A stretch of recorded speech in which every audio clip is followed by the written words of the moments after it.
جن دنوں غازی بیگ قندھار میں تھا اسے خیال پیدا ہوا کہ وہ شاعری میں ایسا تخلص اختیار کرے جو اس کے والد مرزا جانی بیگ کے تخلص سے ملتا ہو۔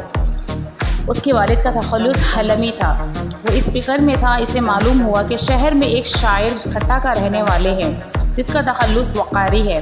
غازی بیگ کو یہ تخلص بہت اچھا معلوم ہوا کیونکہ وقار اور حلم کے معنی تقریباً ایک ہی ہیں اور یہ تخلص اس کے والد کے تخلص سے ملتا ہوا بھی تھا، مگر اسے یہ پسند نہیں تھا کہ وہ اس تخلص کو اختیار کر کے ایک غریب شاعر کے دل کو دکھ پہنچائے۔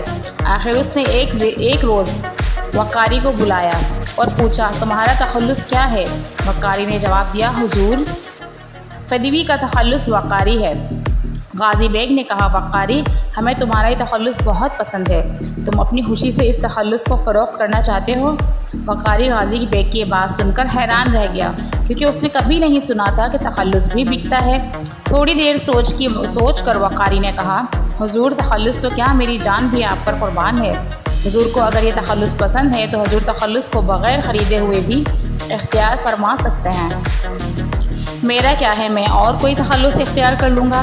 غازی بیگ نے کہا، میں اس قیمت ادا کیے بغیر یہ تخلص اختیار نہیں کر سکتا کیونکہ اول تو یہ تخلص تمہارا ہے، تم نے اس لفظ کو تخلص بنانے میں کافی غور و فکر کیا ہوگا۔ دوسرا یہ کہ ہر شاعر کو اپنا تخلص پیارا ہوتا ہے، اس لیے میں چاہتا ہوں کہ تم اس کی قیمت مجھ سے لے لو۔ وقاری نے کہا، حضور دل تو نہیں چاہتا لیکن جس میں آپ کی خوشی ہو اسی میں بھی خوش ہوں۔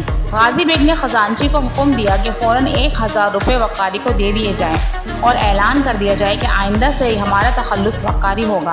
میاں وقاری جو اب وقاری نہیں رہے تھے 1000 روپے لے کر خوشی سے پھولے نہ سمائے، سارے قندھار میں کہتے پھرتے تھے کہ میں نے اپنے تخلص کی وہ قیمت حاصل کی ہے جو شاید ہی کسی نے کبھی حاصل کی ہو۔ بعد